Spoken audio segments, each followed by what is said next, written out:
Good morning बच्चों। बेटा अपन पढ़ रहे हैं इतिहास का पार्ट 3। उसमें हम पढ़ रहे हैं हिटलर का उदय।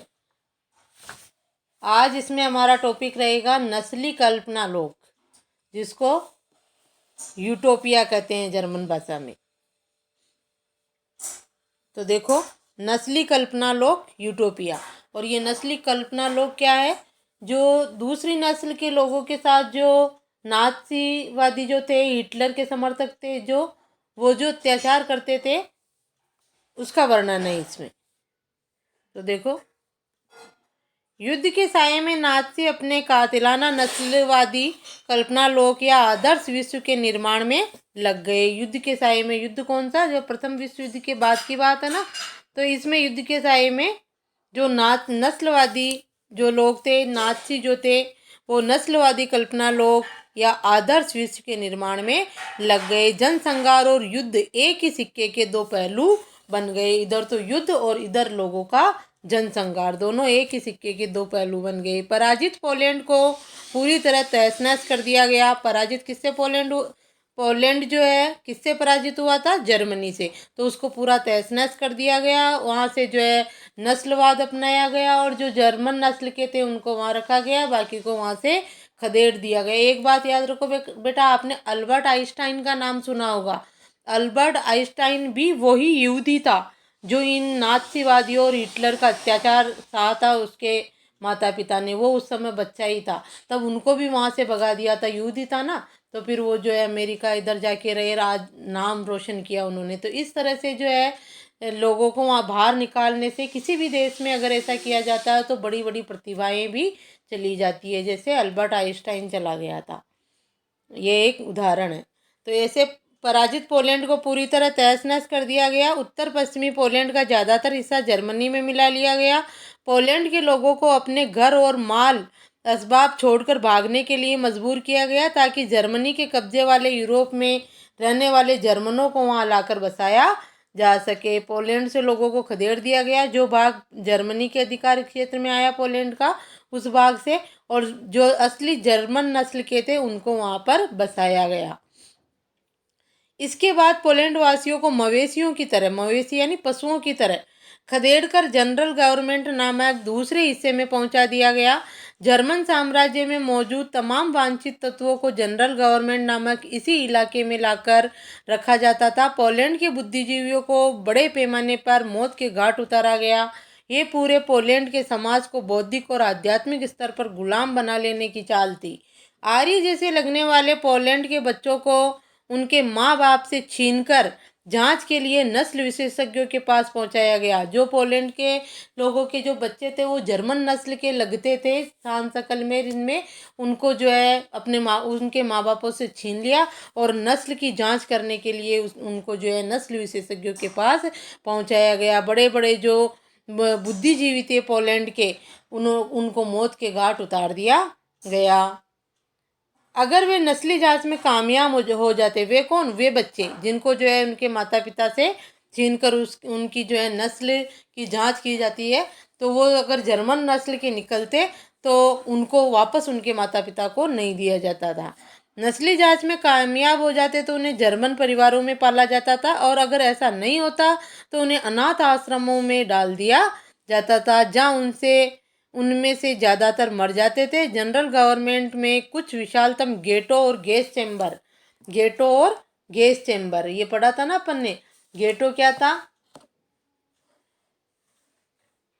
ये जो आपके मध्यकाल तक जो है यहूदियों को जमीन का मालिकाना बनाने की, ये लोग मुख्य रूप से व्यापार और धन उधार देने का धंधा करके अपना गुजारा चलाते थे। वे बाकी समाज के अलग बस्तियों में रहते थे, जिन्हें गेटो कहा जाता था। गेटो कौन? वे लोग जो समाज के साथ नहीं रहते थे, उनको अलग बस्तियों में रखा जाता था। क्यों? क्योंकि वो जर्मन नस्ल के नहीं थे, उनको जो है गेटो कहा जाता था, और उनके साथ जो है नस्ल के आधार पर भेदभाव किया जाता था। और गैस चेम्बर क्या थे? गैस चेम्बर वो जो हॉल थे जिसमें इन लोगों को, यहूदियों को और दूसरी नस्ल के जो लोग थे रूसी पोलिश मूल के, उनको जो है उन बड़े बड़े चैम्बरों में घुसा के जो है जहरीली गैस छोड़ दी जाती थी, जिससे दम घुटने से उनकी मौत हो जाती थी। तो ये गेटो और गैस चैम्बर। गेटो तो उनको बहिष्कृत करके रखा जाता था समाज से, बाहर। इसलिए यहाँ यहूदियों को बड़े पैमाने पर मारा जाता। जनरल गवर्नमेंट के कुछ विशालतम गेटों और गैस चैम्बर भी थे, इसलिए यहाँ यहूदियों को क्या किया जाता था, बड़े पैमाने पर उनकी हत्या की जाती थी। देखो ये यहूदियों को गैस चैम्बरों तक ले जाने वाली मालवाहक गाड़ी है, ये मालगाड़ी है ये, जो ये भी पूरी तरह से पैक है। उनको यहाँ ठूस ठूस के भर देते थे गाड़ी में और फिर उनको गैस चैम्बरों में ले जाकर जहरीली गैस छोड़कर उनको हत्या कर दी जाती थी। इस तरह का था हिटलर। आगे देखो, इसका आप खुद करोगे मूल्यांकन। देखो क्या है, आपके लिए नागरिकता का क्या मतलब है, अध्याय 1 व 3 में देखें और 200 शब्दों में बताए कि फ्रांसीसी क्रांति और नात्सीवाद ने नागरिकता को किस तरह प्रभावित किया। हमने पहले पार्ट में फ्रांसीसी क्रांति के बारे में पढ़ा था। फ्रांसीसी क्रांति में तो था ही क्या, एक नागरिक संविधान बना हुआ था, जहाँ बनाया गया था, जहाँ नागरिकों को अधिकार दिए गए थे। और यहाँ नात्सीवाद में क्या है, नात्सी समानता का अधिकार भी था। फ्रांसीसी क्रांति में नागरिकों को समानता और स्वतंत्रता का भी, जबकि नात्सीवाद में ऐसा कुछ नहीं था। दोनों एक दूसरे के विपरीत थे। नागरिकता को दोनों ने एक दूसरे के विपरीत परिभाषित किया। नाची जर्मनी में अवांछितों के लिए न्यूरेमबर्ग कानून का क्या मतलब था, अपन ने पढ़ा था ना। अवांछित लोग जिनको माना गया उनके लिए जो है न्यूरेमबर्ग एक कानून था, जिसके अनुसार उनको जो है कि कोई अधिकार नहीं दिए जाते थे। अवांछित लोगों को सरकार द्वारा कोई अधिकार नहीं दिया जाता था और उनको जो है बहुत हीन समझा जाता था। और ये कहा जाता है कि था, इसका मतलब ये था अवांछितों का कि ऐसे लोगों को जिंदा रहने का भी कोई हक नहीं है।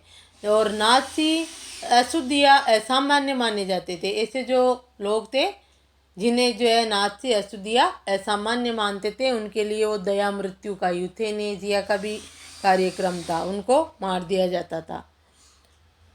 उन्हें इस बात का एहसास कराने के लिए कि वह अवांछित है, अन्य कौन कौन से कानूनी कदम उठाए गए, उसके लिए क्या किया गया, उनको मानसिक और शारीरिक रूप से अयोग्य घोषित कर दिया गया।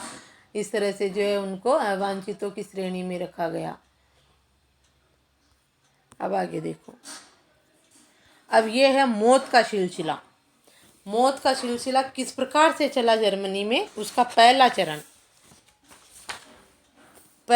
देखो। मौत का सिलसिला, पहला चरण बहिष्कार। पहले चरण का नाम क्या है, बहिष्कार। कब से कब तक चला, 1929 से 1939 तक, 1933 से 1939 तक चला। 1939 में आपको पता है क्या हुआ था, सितंबर 1939 में दूसरा विश्व युद्ध शुरू हो गया था।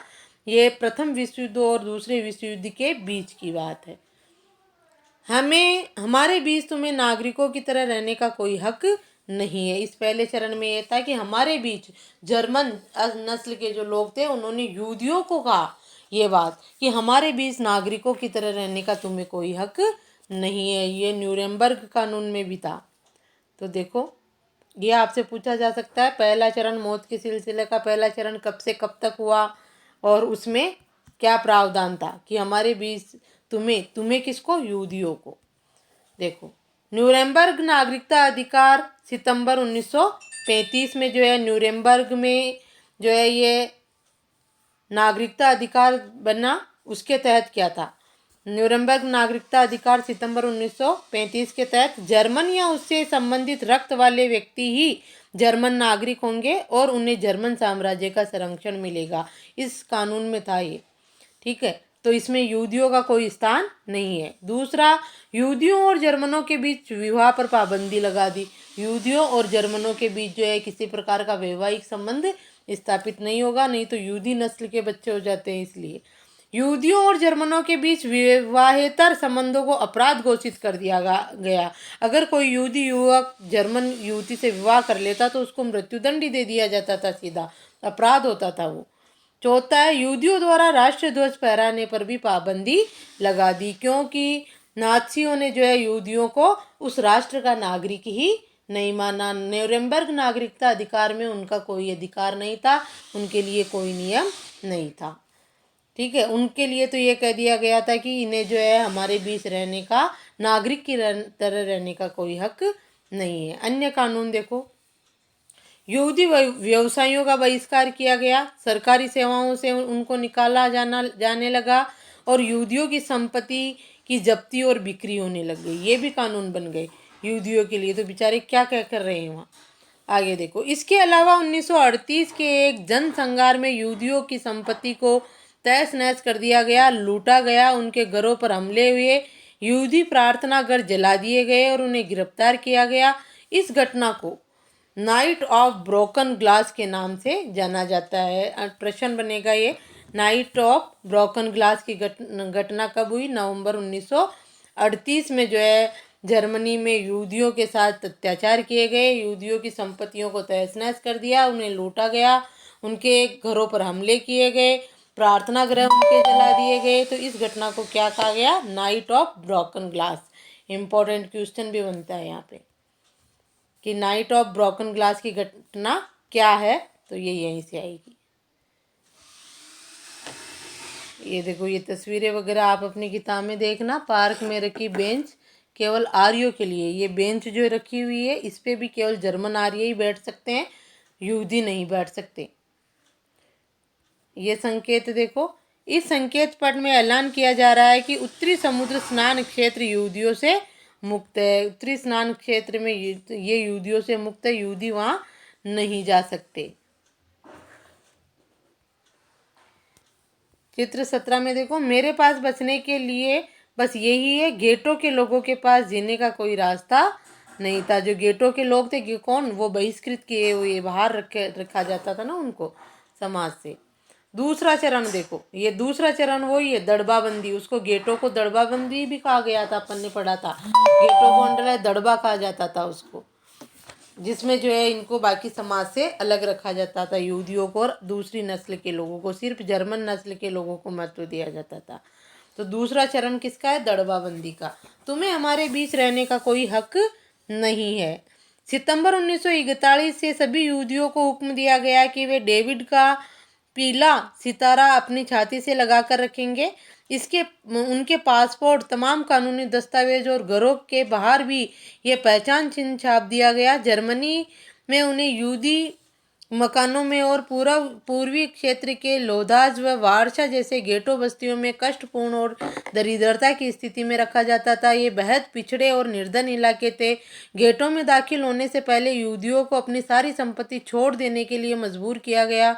कुछ ही समय में गेटो बस्तियों में वंचना, भूखमरी, गंदगी और बीमारियों का साम्राज्य व्याप्त हो गया। इस तरह से उन लोगों को अपने स्थायी निवास स्थान से हटाकर अलग रखा गया, जंगलों में रखा गया और उनके लिए कोई व्यवस्था नहीं की गई, जिससे उनमें भूखमरी, गंदगी, बीमारियां ये सब फैल गई। तो ये था दड़बाबंदी या गेटो। आगे दूसरा चरण था, ठीक है। पहला चरण बहिष्कार, दूसरा चरण दड़बाबंदी, तीसरा चरण देखो, तीसरा चरण हो गया इसका सर्वनाश का। तीसरा चरण सर्वनाश 1941 के बाद। अब दूसरा विश्व युद्ध भी शुरू हो चुका था, इधर विश्व युद्ध हो रहा था और विश्व युद्ध की आड़ में इधर जो है इनके साथ, यहूदियों के साथ, पोलिस मूल के लोगों के साथ, अन्य लोगों के साथ ऐसे अत्याचार हो रहे थे। तीसरा चरण हो गया सर्वनाश। याद रखोगे, पहला चरण बहिष्कार, दूसरा चरण दड़बाबंदी और तीसरा चरण सर्वनाश 1941 के बाद। और अभी युद्ध भी चल रहा है, तुम्हें जीने का अधिकार नहीं। अब तीसरे चरण में तो कह दिया कि तुम्हें तो जीने का ही अधिकार नहीं है। पहले चरण में था कि तुम्हें हमारे बीच नागरिकों की तरह रहने का कोई हक नहीं है। दूसरा चरण उससे खतरनाक कि तुम्हें हमारे बीच रहने का ही हक नहीं है, इसलिए उनको दड़बा बस्तियों में अलग निकाल दिया गया। और तीसरे चरण में तो सर्वनाश की तुम्हें तो जीने का ही अधिकार नहीं है। देखो चित्र देखो, भागने की कोशिश में मौत यातना गृह के चारों तरफ लगी तारों के में करंट दौड़ता रहता था। अगर व्यक्ति इधर उधर भागना भी चाहे तो वो जो यातना गृह थे ना, उनके तरफ चारों तरफ जो तार लगाए हुए थे उनमें करंट दौड़ता रहता था। तो वो अगर भागना भी चाहे कोई व्यक्ति तो उन तारों के टच होके वैसे मर जाए। और गैस चैम्बर के बाहर कपड़ों के ये ढेर लगे हुए हैं जलाने के लिए, गैस छोड़ने के लिए। देखो इसमें समूचे यूरोप के यहूदी मकान, यातना गृहों और गेटो बस्तियों में रहने वाले यहूदियों को मालगाड़ियों में भर भर कर, देखी थी ना मालगाड़ी हमने, उसमें भर कर मौत के कारखानों में लाया जाने लगा। मौत के कारखाने कौन से? वही गैस चैम्बर। पोलैंड तथा अन्य पूर्वी इलाकों में मुख्य रूप से बेल्जेक, ऑस्विट्ज सोबिबोर, तेम्ब्रलिंका, चेलमान तथा मायदानेक में उन्हें गैस चैम्बरों में झोंक दिया गया। औद्योगिक और वैज्ञानिक तकनीकों के बहुत सारे लोगों को पलक झपकते ही मौत के घाट उतार दिया गया। ये यातनागृह होते थे। देखो ये रहा एक यातनागृह, ये ऐसे चेम्बर बने हुए हैं। वहाँ जो है 100 50 लोगों को एक साथ ठूस ठूस के भर देते थे और उन गैस चैम्बरों में जहरीली गैस छोड़कर उनको मार दिया जाता था।